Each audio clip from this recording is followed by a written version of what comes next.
बिस्मिल्लाहिर्रहमानिर्रहीम। Welcome to passionate brains. आज unit 1 का लास्ट लेक्चर है और इस लेक्चर में हम एक्सरसाइज को कवर करेंगे। एक्सरसाइज क्वेश्चंस को, जैसा कि short question answer, constructed question answer, descriptive question answers. So one by one हम इनको देखते हैं। सबसे पहले हम शॉर्ट क्वेश्चन आंसर को स्टडी करते हैं। सबसे पहला क्वेश्चन है कि why is there a need to divide chemistry into many branches. तो केमिस्ट्री को डिवाइड करने की ज़रूरत क्यों पड़ी? इसका आंसर है कि केमिस्ट्री बहुत वास्ट और बहुत कॉम्प्लेक्स फील्ड है। तो इसको स्टडी करना बहुत डिफ़िकल्ट है अगर हम इसको ब्रांचेस के अंदर डिवाइड ना करें। तो साइंटिस्ट ने जो है केमिस्ट्री को डिफरेंट ब्रांचेस के अंदर डिवाइड किया है, जैसे हर एक ब्रांच पे, हर एक एरिया पे हम इजीली फोकस कर सकते हैं और डिफरेंट ब्रांचेस का डिफरेंट पर्पस है और डिफरेंट प्रॉब्लम्स को सॉल्व करने के लिए डिफरेंट ब्रांचेस को हम यूज़ करते हैं। तो इसलिए केमिस्ट्री को डिफरेंट ब्रांचेस के अंदर डिवाइड करने की ज़रूरत पड़ी।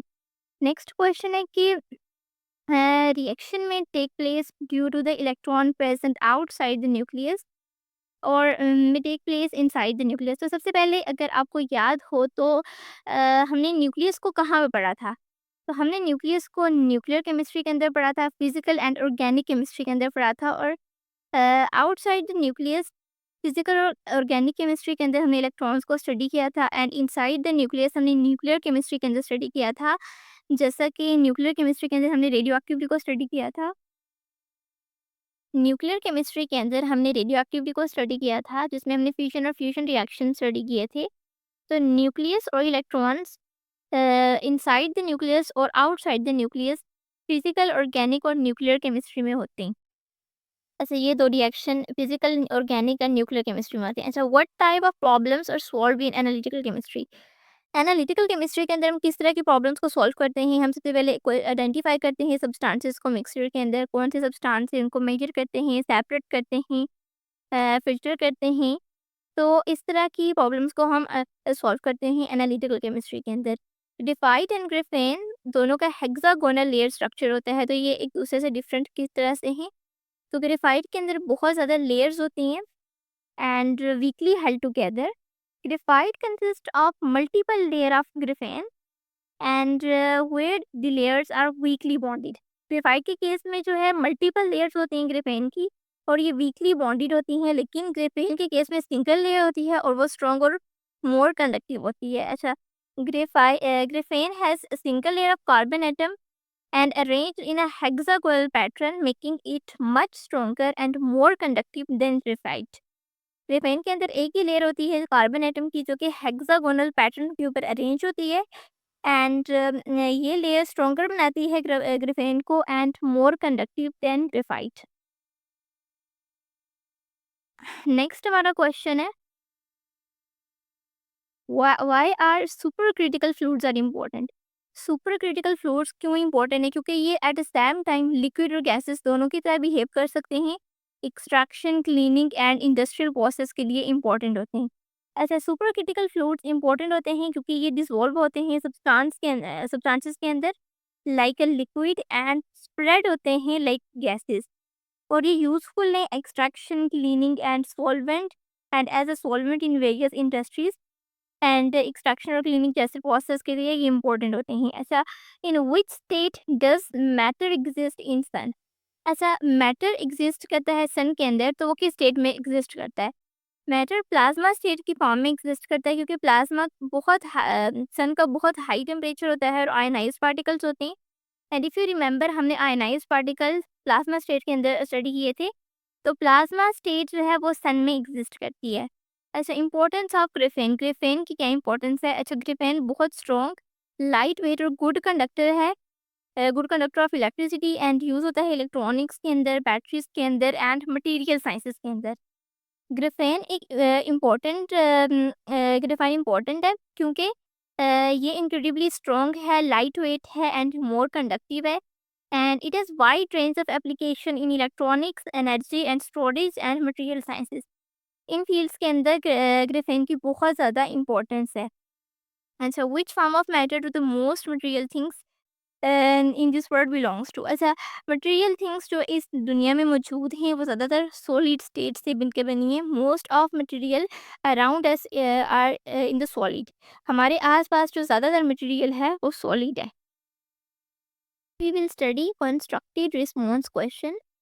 सबसे पहला क्वेश्चन है कि how does a super critical state look like. Super critical state कैसी नजर आती है? तो अच्छा, सुपर क्रिटिकल स्टेट के अंदर बाउंड्री नहीं होती between the gas and liquid. और सुपर क्रिटिकल स्टेट जो है वो प्रॉपर्टी शो करती है both liquid and gas, and it has no distinct boundary between the liquid and gas phase and can diffuse through solid like a gas for dissolved substances like a liquid। अच्छा, जो super critical state है इसके अंदर दो properties होती हैं, ये liquid और गैस दोनों की तरह बिहेव करता है। ये अपने अंदर सब्सटेंसेस को डिसॉल्व कर लेता है like a liquid and flow कर सकता है लाइक अ गैस। नेक्स्ट हम मूव करते हैं क्वेश्चन नंबर 2 पे। Question is in what ways plasma created in fluorescent tube. अच्छा, इलेक्ट्रिक करंट जब पास करता है इलेक्ट्रिसिटी, इलेक्ट्रिक करंट पास करता है through a gas like mercury vapour and causing the gas atom to ionize and form a mixture of positively charged ions and free electrons which emit light। अच्छा, electric current pass करता है through the gas and ये gas ionise कर देती है atoms को and form a mixture of positively charge ions and free electron. एक mixture बना देती है पॉजिटिवली चार्ज आयंस का और फ्री इलेक्ट्रॉन्स का जो कि लाइट को एमिट करते हैं and creating glowing plasma. Next हम थर्ड क्वेश्चन में मूव करते हैं। Most of molecules we study in biochemistry are organic in nature and why does the difference exist in organic and biochemistry branches। अच्छा, हम biochemistry के अंदर जो molecules को स्टडी करते हैं वो ऑर्गेनिक नेचर के होते हैं, तो ऑर्गेनिक केमिस्ट्री और बायोकेमिस्ट्री एक दूसरे से डिफरेंट क्यों है, ये सेम क्यों नहीं है? तो ऐसा इसलिए है कि जो ऑर्गेनिक केमिस्ट्री है उसके अंदर हम कार्बन बेस्ड कंपाउंड्स को स्टडी करते हैं, उन कंपाउंड्स को जिनके अंदर कार्बन हाइड्रोजन होता है या फिर इनके डेरिवेटिव्स। लेकिन बायोकेमिस्ट्री के अंदर हम ऑर्गेनिक कंपाउंड्स को स्टडी करते हैं जो कि लिविंग थिंग्स के अंदर ऑलरेडी प्रेजेंट है, लिविंग ऑर्गेनिज्म के अंदर ऑलरेडी प्रेजेंट है, जैसे कि प्रोटीन, एंजाइम्स एंड डीएनए वगैरह। नेक्स्ट हम फोर्थ क्वेश्चन पर मूव करते हैं। The reason for the brilliance shone by diamond, can you improve it. अच्छा, जो डायमंड होता है, the brilliance of diamond is due to the high refractive index and the way it reflect light. जो diamond होता है वो brilliance show करता है due to the high refractive index and the way it reflect light. And हम diamond को proper shape में cut करके इसके ब्रिलियंस को इन्हेंस और इम्प्रूव कर सकते हैं। नेक्स्ट क्वेश्चन नंबर 5 है, explain the dissolution of sodium chloride in water. अच्छा, सोडियम क्लोराइड को हम जब वाटर के अंदर डिसॉल्व करते हैं तो हमारे पास सोडियम हाइड्रोक्साइड और हाइड्रोक्लोरिक एसिड बनता है। अच्छा, सबसे पहले जो सोडियम क्लोराइड है, जब हम इसको वाटर के अंदर डिसॉल्व करते हैं तो ये आयंस में चेंज चेंज हो जाता है। सोडियम पॉजिटिव आयन कैटायन में चेंज हो जाता है एंड क्लोराइड आयंस जो हैं वो एनायन के अंदर चेंज हो जाते हैं। ऐसा वाटर के मॉलिक्यूल्स पोलर मॉलिक्यूल्स होते हैं, तो ये सराउंड कर लेते हैं सोडियम और क्लोराइड आयंस को। वाटर के अंदर हाइड्रोजन और हाइड्रोक्साइड आयंस होते हैं, तो जो हाइड्रोजन आयन है जो कि पॉजिटिव आयन है वो अट्रैक्ट करते हैं negative end of chloride ion. Chloride ion के साथ पॉजिटिव हाइड्रोजन वाटर के मॉलिक्यूल्स के अंदर से उसके साथ अटैच हो जाता है एंड सोडियम के साथ सोडियम पॉजिटिवली चार्ज है तो उसके साथ negatively charge hydroxide ion attach हो जाते हैं, जिससे सोडियम हाइड्रोक्साइड और हाइड्रोक्लोरिक एसिड बनता है, which is a very useful reaction. अच्छा, why do different compounds have different solubilities in water at a particular temperature। अच्छा, कंपाउंड्स अगर डिफरेंट है तो उनकी solubilities क्यों डिफरेंट है वाटर के अंदर एक खास टेम्परेचर के ऊपर? तो सब्सटेंस डिफरेंट होते हैं क्योंकि उनका स्ट्रक्चर डिफरेंट होता है, मोलिक्यूलर स्ट्रक्चर डिफरेंट होता है, उनकी पोलैरिटी डिफरेंट होती है एंड इंटरेक्शन डिफरेंट होता है and they can form with water molecules. उनका interaction, they can form with the water molecules and some dissolve better because of the strong interaction with the water। ऐसा कुछ molecules जो हैं उनका strong interaction होता है वाटर के साथ तो वो easily dissolve हो जाते हैं, जैसे कि सोडियम क्लोराइड easily dissolve हो जाता है। लेकिन कुछ molecules होते हैं जो नॉन पोलर नेचर होते हैं तो वो easily dissolve नहीं हो सकते वाटर के अंदर। जैसे कि ऑयल, अगर हम ऑयल को डिसॉल्व करते हैं तो वो नहीं होता क्योंकि वो नॉन पोलर होता है। तो based on polarity, structure and interaction different temperature के ऊपर एक पार्टिकुलर टेम्परेचर के ऊपर डिफरेंट सब्सटेंस की डिफरेंट सॉल्युबिलिटी होती है। नेक्स्ट हम देखते हैं कि why sodium chloride can not be crystallised from water just like potassium nitrate. अच्छा, सोडियम क्लोराइड जो है इसका एक सैचुरेटेड सॉल्यूशन होता है। सोडियम क्लोराइड सैचुरेटेड सॉल्यूशन बनाता है at low concentration as compare to the potassium nitrate, जो कि डिसॉल्व कर सकता है ज़्यादा सॉल्यूट को अपने अंदर। It can dissolve more solute in water at high temperature. अच्छा, तो जो सोडियम क्लोराइड है it reach its solubility limit more quickly and does not form crystal in the same way as potassium nitrate when cooled। जो sodium chloride है वो अपनी solubility limit पे बहुत जल्दी पहुंच जाता है और क्रिस्टल नहीं बनाता, जो कि पोटेशियम नाइट्रेट बनाता है जब when cooled। अच्छा, why is graphite slippery to touch and which property of graphite enable it to be used as a lubricant। अच्छा, ग्रेफाइट स्लिपरी क्यों होता है जब हम इसको अटैच करते हैं? तो क्योंकि इसके अंदर लेयर्स होती हैं। अच्छा, because it layers are held together by weak van der Waals forces. अच्छा, इसके अंदर लेयर्स होती हैं जो कि और फोर्सेस भी वीक होती हैं। अच्छा, इसमें लेयर्स होती हैं, weak van der Waals forces होती हैं and allowing the layers to slide over each other easily. Graphite की लेयर्स जो हैं वो slide over and each other easily and this property make graphite a good lubricant। Next, we will study descriptive question, branches of chemistry। अच्छा, mention the name of branches of chemistry in which we will study each of following topics। अच्छा, first one is rate of reaction. Rate of reaction को हमने कहाँ पे study किया था? Physical chemistry के अंदर। रेट ऑफ रिएक्शन में हमने क्या पढ़ा था कि ये फिजिकल केमिस्ट्री प्रिडिक्ट कर सकती है रेट ऑफ रिएक्शन, कि रिएक्शन स्लो है या फास्ट है, और रिएक्शन की क्वालिटी को इम्प्रूव कर सकती है, इन्हेंस कर सकती है at the industrial level. The next one is digestion of food in the human body. अच्छा, फूड की डाइजेशन हमने कहाँ पढ़ी थी? अच्छा, ह्यूमन बॉडी से हम रिलेट कर सकते हैं बायो मीन्स लाइफ, तो ये हमने बायोकेमिस्ट्री के अंदर स्टडी किया था।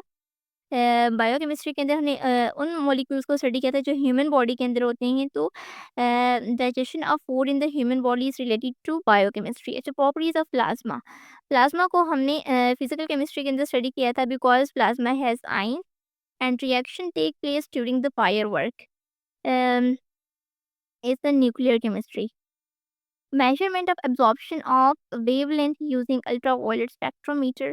हमने मेजरमेंट्स को कहाँ स्टडी किया था? एनालिटिकल केमिस्ट्री के अंदर स्टडी किया था। Next question is what are allotropic forms and explain the allotropic forms of carbon and sulphur and how does coal different from the diamond. अच्छा, एलोट्रोपिक फॉर्म्स क्या होता है कि एक एलिमेंट की डिफरेंट स्ट्रक्चरल फॉर्म हो सकती हैं, डिफरेंट फिजिकल फॉर्म हो सकती हैं। तो कार्बन और सल्फर की क्या-क्या फॉर्म्स हैं? Carbon diamond, graphite and fluorine के अंदर एग्ज़िस्ट करता है। कार्बन की 3 फॉर्म है, इसको हमने डिटेल में स्टडी किया हुआ है अभी पिछले लेक्चर के अंदर। एंड सल्फर जो है वो रोम्बिक एंड मोनोक्लिनिक फॉर्म के अंदर एग्ज़िस्ट करता है। एंड कॉइल इम्प्योर होता है और डायमंड प्योर होता है, और कॉइल और डायमंड के अंदर यही डिफरेंस है। एंड क्रिस्टलाइन, कॉइल इम्प्योर होता है, डायमंड जो है वो प्योर होता है और क्रिस्टलाइन होता है। Next, what are supercritical fluids and how are different from ordinary liquids? Supercritical fluids क्या होते हैं कि हमने भी रिसेंटली भी स्टडी किया है इसी लेक्चर के अंदर सुपरक्रिटिकल फ्लूइड्स को बहुत डिटेल से। At the height or at the high temperature and the pressure. Super critical fluids जो हैं वो प्रॉपर्टीज़ शो करते हैं लिक्विड और गैस दोनों की।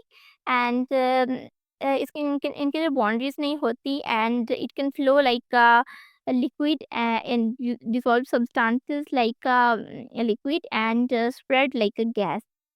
इनके अंदर कोई क्लियर बाउंड्री नहीं होती between the gas and liquid, and they dissolve like liquid and move like a gas।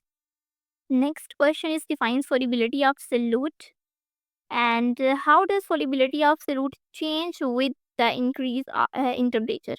अच्छा, solubility क्या होती है कि कोई भी सब्सटेंस है, हमने इसको डिसॉल्व किया है और हमने इसको हीट प्रोवाइड की है और वो किस टेम्परेचर पर इजीली सॉल्युबल हो गया है। डिसॉल्व हो गया है, amount of solute that dissolve in a solvent, कि हमने सोल्यूट को किसी भी सॉल्वेंट के अंदर ऐड किया और वो डिसॉल्व हो गया, तो दैट इज़ सॉल्युबिलिटी। और अगर हमने बहुत ज़्यादा सोल्यूट डाला है तो वो उसको फिर हम हीट प्रोवाइड करेंगे तब जाकर वो इजीली सॉल्युबल होगा। और सॉल्युबिलिटी यूजुअली टेम्परेचर के साथ इंक्रीज़ करती है, लेकिन सम टाइम डिक्रीज़ भी करती है। इसको भी हमने आई थिंक लेक्चर नंबर 3 के अंदर कवर किया है डिटेल से, या 4 के अंदर। Next question is, what type of movement are present in gaseous states and liquid molecules? अच्छा, मूवमेंट क्या हो सकती हैं गैसेस और लिक्विड मॉलिक्यूल्स की? तो गैसेस क्या हैं, इनके अंदर जो पार्टिकल्स होते हैं, जो मॉलिक्यूल्स होते हैं, वो बहुत ज़्यादा डिस्टेंस पे होते हैं। तो ये जो गैस के पार्टिकल्स हैं, इनके दरमियान बहुत मूवमेंट फ्रीली होते हैं, ये हर डायरेक्शन में मूव कर सकते हैं, बहुत फास्ट मूव कर सकते हैं।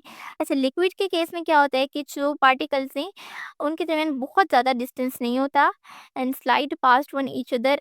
तो ये जो लिक्विड के मॉलिक्यूल्स हैं, ये उतने मूव नहीं कर सकते जैसे कि गैस के मॉलिक्यूल्स मूव करते हैं, लेकिन ये इन लिक्विड के पार्टिकल्स के दरमियान जो है डिस्टेंस होता है, स्पेस होती है, जिसकी वजह से लिक्विड ये इजीली मूव कर सकता है।